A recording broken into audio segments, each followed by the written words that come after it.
Hello दोस्तों, कैसे हो आप सब। आई थिंक आप सब लोग अच्छे होंगे, अपनी पढ़ाई बढ़िया तरह से कर रहे होंगे। तो दोस्तों, हमने इससे पहले बीच में क्लास छोड़ दी थी क्योंकि मुझे कुछ अर्जेंट काम आ गया था, इसलिए मुझे जाना पड़ा था। तो अब मैं वापस वहाँ से कंटिन्यू करना चाहता हूँ। और ये जो है हम करण जी के पढ़ रहे इंडिया का। तो देखते दोस्तों इसमें क्या है। तो पहला क्वेश्चन क्या है। पहला क्वेश्चन इसमें दोस्तों है, जुलाई 2022 में भारत में कितने अंतर्राष्ट्रीय महत्व के नए आर्द्र भूमि स्थल नामित किए गए। जो भारत में जो वेटलैंड है नए स्थापित किए गए, वो किए गए 5। देखते भारत ने अंतर्राष्ट्रीय महत्व के 5 नए आर्द्र भूमि जो स्थल है वो नामित किए गए, जिसमें तमिलनाडु में 3 है। और तमिलनाडु में 3 का नाम है करिकिली पक्षी अभयारण्य, पल्लीकरनई मार्स रिजर्व फॉरेस्ट और पिचवरम मैंग्रोव। इसमें जो पिचवरम मैंग्रोव इम्पोर्टेंट है। मिजोरम में एक है, वो है पाला आर्द्रभूमि। और मध्य प्रदेश में एक आर्द्रभूमि स्थल है साक्य सागर। तो इस 5 स्थलों को शामिल होने के बाद देश भर में रामसर स्थलों की संख्या 49 से बढ़कर 54 हो गई है। पहले 49 थी, तो अब जब रामसर स्थल है वो हो गए 54 जो है रामसर स्थल हो गई है। अब राजस्थान के अंदर हम बात करते हैं, राजस्थान में जो रामसर स्थल है वो है सांबर झील और केवलादेव राष्ट्रीय उद्यान रामसर स्थल रूप में अधिसूचित है। बहुत बढ़िया क्वेश्चन है दोस्तों, बहुत बढ़िया है। राजस्थान में 2 ही जो है जो क्या वेटलैंड है वो है सांबर झील और केवलादेव। उल्लेखनीय है कि वर्ष 2022 में भारत में खिजादिया पक्षी अभयारण्य गुजरात और बखीरा वन्यजीव अभयारण्य उत्तर प्रदेश को रामसर स्थल के रूप में विकसित किया गया था। रामसर स्थल होता क्या है, ज़रा सब देखिए दोस्तों। पृथ्वी पर ऐसे आर्द्रभूमि के क्षेत्र जो जैव विविधता के लिए बहुत महत्वपूर्ण होते हैं, उन महत्वपूर्ण स्थलों को रामसर संधि के तहत रामसर स्थल के रूप में सूचित किया जाता है ताकि उनका संरक्षण किया जा सके। 2 फरवरी 1971 को ईरान के कैस्पियन सागर के तट पर स्थित रामसर शहर में आर्द्रभूमि के संरक्षण को लेकर एक संधि हुई थी, जिसे रामसर संधि कहते हैं। तो जो रामसर संधि हुई थी वो हुई थी 2 फरवरी 1971 को, और ये संधि 1975 में लागू हुई थी। 2 फरवरी 1971 में तो ये संधि बनी थी और ये लागू हुई थी 1975 में। तो नेक्स्ट क्वेश्चन पे चलते दोस्तों। 29 जुलाई 2022 को प्रधानमंत्री नरेंद्र मोदी ने किस स्थान पर अंतर्राष्ट्रीय वित्तीय सेवा के केंद्र प्राधिकरण IFSC के मुख्यालय भवन की आधारशिला रखी? तो रखी है अहमदाबाद गुजरात में। जो नरेंद्र मोदी है PM, उन्होंने अंतर्राष्ट्रीय वित्तीय सेवा केंद्र प्राधिकरण IFSC के मुख्यालय भवन की आधारशिला कहाँ पर रखी है? वो रखी है अहमदाबाद और गुजरात में। अहमदाबाद गुजरात में रखी है। नेक्स्ट चलते दोस्तों। न्यूनतम समर्थन मूल्य MSP प्रणाली को मजबूत करने के उपाय को सुझाने हेतु गठित समिति का अध्यक्ष किसे नियुक्त किया गया है? तो नियुक्त किया गया है संजय अग्रवाल को। संजय अग्रवाल को नियुक्त किया गया है। जुलाई 2022 में केंद्र सरकार ने पूर्व मुख्य सचिव संजय अग्रवाल की अध्यक्षता में न्यूनतम समर्थन मूल्य पर एक समिति का गठन किया गया। नेक्स्ट चलते दोस्तों। 6 अगस्त 2022 को होने वाले उपराष्ट्रपति चुनाव में NDA के उम्मीदवार कौन बने? तो जो उपराष्ट्रपति का चुनाव है उसमें NDA के जो उम्मीदवार है वो है जगदीप धनखड़। तो अपन कह सकते हैं कि जगदीप जो धनखड़ है वो उपराष्ट्रपति हमारे नए हैं। भारतीय जनता पार्टी में 16वें उपराष्ट्रपति के रूप में पश्चिम बंगाल के राज्यपाल जगदीप धनखड़ को राष्ट्रीय जनतांत्रिक गठबंधन NDA का उम्मीदवार बनाया गया है। जो मतलब उपराष्ट्रपति बने वो जगदीप धनखड़। तो ये इनकी पार्टी का नाम था NDA, जनतांत्रिक गठबंधन। और देखो संविधान के अनुच्छेद 63 में उपराष्ट्रपति के पद के बारे में बताया गया है। जो 63 जो अनुच्छेद कहता है वो उपराष्ट्रपति के पद के बारे में बताया गया है कि उपराष्ट्रपति होना चाहिए। जो उपराष्ट्रपति के जो अपन को दे रखे वो दे रखे 63 से 70 के अंदर उपराष्ट्रपति के विभिन्न क्षेत्रों का वर्णन करता है। और उल्लेखनीय है कि 6 अगस्त 2022 को उपराष्ट्रपति पद का चुनाव हुआ था। अनुच्छेद 68 क्या बोलता है दोस्तों? उपराष्ट्रपति का चुनाव निर्वाचक मंडल के सदस्यों द्वारा किया जाता है, जिसमें संसद के दोनों सदनों के सदस्य होते हैं। देश के 16वें उपराष्ट्रपति के चुनाव के लिए निर्वाचन मंडल में राज्यसभा के 233 निर्वाचित और 12 मनोनीत सदस्य तथा लोकसभा के 543 निर्वाचित सदस्य हैं। ये दोस्तों बहुत अच्छी चीज़ है। पॉलिटी अगर आपने पढ़ी हो तो पॉलिटी के अंदर आपको एक ही चीज़ का इसमें मिल जाता है चैप्टर वाइज, लेकिन इसके अंदर आपको ध्यान में रखना है जो निर्वाचक मंडल होता है उपराष्ट्रपति का, तो उसमें राज्यसभा से 233 निर्वाचित होते हैं और 12 जो होते हैं वो मनोनीत होते हैं। सदस्य। वहीं लोकसभा के इसके अंदर जो सदस्य होते हैं वो 513 निर्वाचित होते हैं। तो इन प्रकार निर्वाचक मंडल में जो दोनों सदन है उनके जो सदस्य टोटल है वो 728 सदस्य। अब चलते दोस्तों, हमारे पास में अब नया जो टॉपिक है वो है नेशनल का रिसर्चित स्थान। तो देखिए दोस्तों, हाल ही में भारत की सबसे बड़ी 33वीं सौर ऊर्जा परियोजना कहाँ पर शुरू की गई है। जो पहली 33वीं सौर ऊर्जा जो परियोजना स्थापित की गई है वो कही है रामागुंडम तेलंगाना में। रामागुंडम तेलंगाना 1 जुलाई 2022 को NTPC द्वारा भारत की सबसे बड़ी 33वीं सौर ऊर्जा रामागुंडम तेलंगाना शुरू की गई है। रामागुंडम में 1000 मेगावाट की सौर परियोजना के संचालन के साथ भारत के दक्षिणी क्षेत्र जैसी सौर क्षमता का कुल वाणिज्यिक संचालन बढ़कर 217 मेगावाट हो गया है। नेक्स्ट, जुलाई 2022 में स्वामी श्री रामानुजाचार्य की प्रतिमा स्टैचू ऑफ पीस का अनावरण कहाँ किया गया है। ये भी बहुत अच्छा क्वेश्चन है दोस्तों। जो स्वामी अपने रामानुजाचार्य है इनकी प्रतिमा का नाम है स्टैचू ऑफ पीस।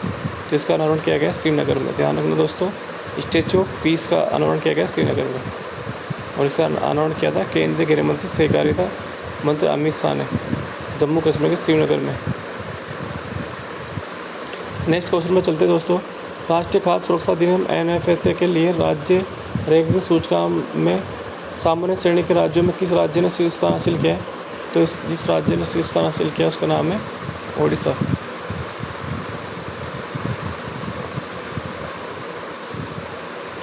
ओडिशा ने जो हासिल किया वो शीर्ष स्थान हासिल किया है राष्ट्रीय खाद्य सुरक्षा अधिनियम के अंदर। राज्यों की स्टार्टअप रैंकिंग 2021 में सर्वश्रेष्ठ प्रदर्शन करने वाला राज्य गुजरात और कर्नाटक। 4 जुलाई 2022 को राज्य की स्टार्टअप रैंकिंग 2021 के 30वें परिणाम घोषणा केंद्रीय मंत्री पीयूष गोयल और वाणिज्य उद्योग मंत्री M ने किए।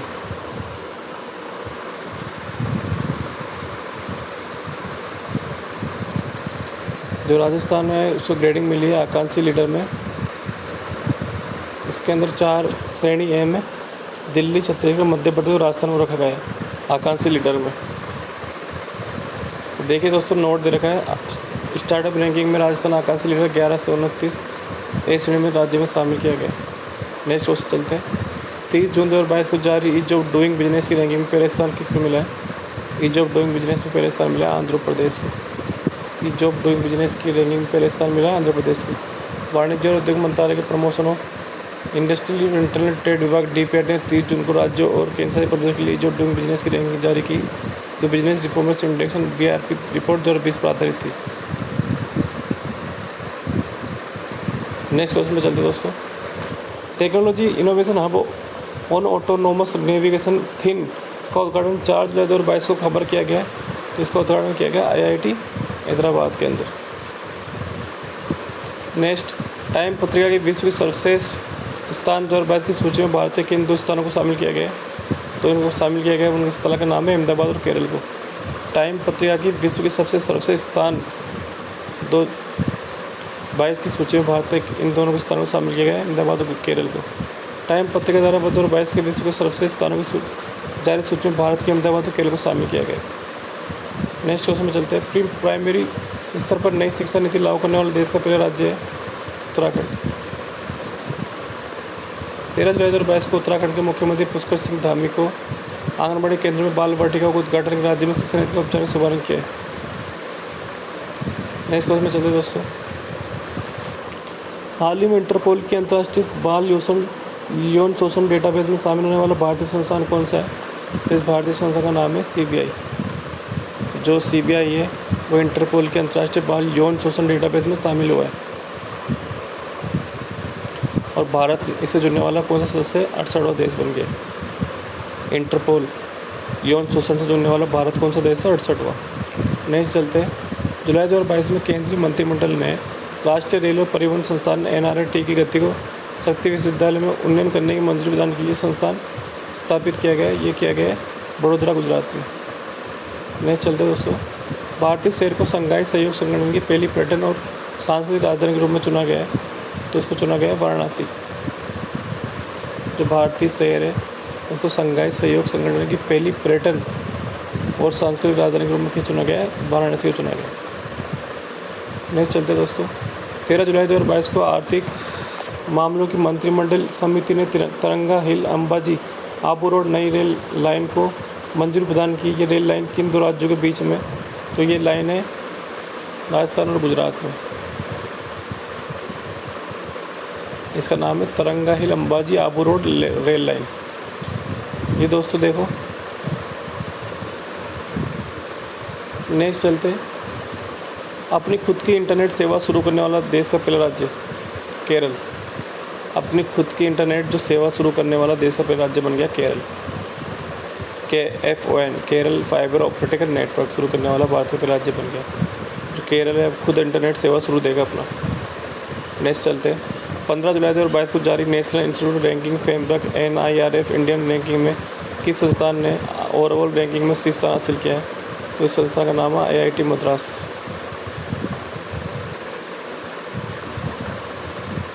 नेक्स्ट चलते हैं दोस्तों। 21 जुलाई 2022 को नीति आयोग द्वारा जारी इंडिया इनोवेशन इंडेक्स 2021 में बड़े राज्यों की श्रेणी में किस राज्य ने शीर्ष स्थान हासिल किया है? तो बड़े राज्यों की श्रेणी में जो शीर्ष स्थान हासिल किया है वो क्या है? कर्नाटक ने। कर्नाटक ने इंडिया इनोवेशन इंडेक्स 2021 में सर्वश्रेष्ठ राज्य का स्थान हासिल किया है। 21 जुलाई 2022 को नीति आयोग के उपाध्यक्ष सुमन बेरी ने भारत नवाचार सूचकांक 2021 जारी किया गया। प्रमुख राज्यों की श्रेणी में कर्नाटक ने शीर्ष स्थान बरकरार रखा है। पूर्वोत्तर श्रेणी पहाड़ी राज्यों में मणिपुर सबसे आगे, केंद्र शासित प्रदेश शहरों में चंडीगढ़ शीर्ष स्थान पर है। 3 चीज़ ध्यान रखनी है। कर्नाटक ने पहला स्थान प्राप्त किया है और पूर्वोत्तर श्रेणी पहाड़ी राज्यों में मणिपुर और केंद्र शासित प्रदेश में चंडीगढ़ ने हासिल किया है। राजस्थान को इसमें स्थान मिला है 12वां, रैंक में मिली 12.88 राजस्थान को। नीति आयोग के वर्तमान अध्यक्ष कौन है? उपाध्यक्ष सुमन बेरी। इससे पहले थे राजीव कुमार। नीति आयोग के मुख्य कार्यकारी अधिकारी है परमेश्वर अय्यर है। इससे पहले था अमिताभ कांत। ध्यान रखना, पहले था अमिताभ कांत CEO और उपाध्यक्ष पहले थे राजीव कुमार। अब वर्तमान में सुमन बेरी इसके उपाध्यक्ष है और जो कार्यकारी अधिकारी वो है नीति आयोग के परमेश्वर अय्यर। तो नेक्स्ट क्वेश्चन पे चलते हैं। भारत का पहला पशु स्वास्थ्य शिखर सम्मेलन कहाँ पर आयोजित किया गया? तो पहला जो स्वास्थ्य शिखर सम्मेलन आयोजित किया गया वो किया गया नई दिल्ली में। भारत का पहला पशु स्वास्थ्य शिखर सम्मेलन 6-7 जुलाई नई दिल्ली में आयोजित किया गया और इसके आयोजक कौन है? Indian chamber of food and agriculture ICF है और इसका उद्घाटन कर रहा था पुरुषोत्तम रूपाला, केंद्रीय मत्स्य पालन पशुपालन और डेयरी मंत्री। नेक्स्ट चलते हैं। मध्य प्रदेश का वह जिला जिसे देश का पहला हर घर जल प्रमाणित जिला घोषित किया गया है तो उसका है बुरहानपुरा। क्या नाम है? मध्य प्रदेश का ऐसा जिला जिसको हर घर जल प्रमाणित जिला घोषित किया गया है। हर घर जल प्रमाणित जिला, उसका नाम है बुरहानपुरा। यह मध्य प्रदेश का जिला है।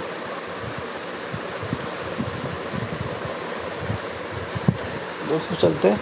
चर्चित योजनाएं, आयोग, समिति, सरकारी कार्यक्रम। देखिए दोस्तों, इसके अंदर क्या पहला क्वेश्चन है।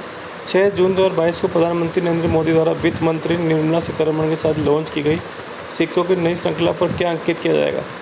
तो जो अंकित किया जाएगा वो किया जाएगा आज़ादी का अमृत महोत्सव के लोगो।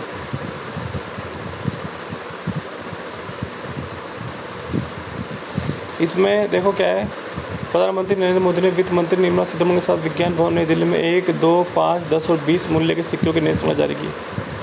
और वित्त और कॉर्पोरेट मंत्रालय 6 से 11 जून 2020 को आज़ादी का अमृत महोत्सव के तहत आइकनिक वीक समारोह का आयोजन किया जाएगा।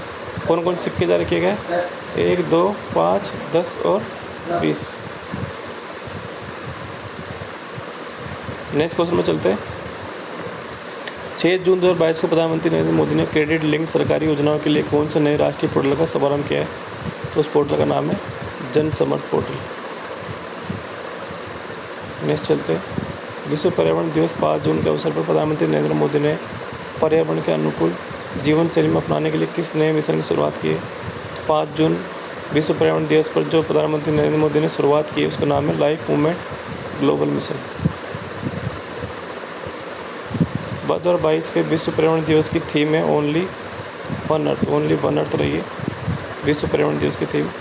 और इस वर्ष 2022 का मेज़बान देश है स्वीडन। स्वीडन क्या है?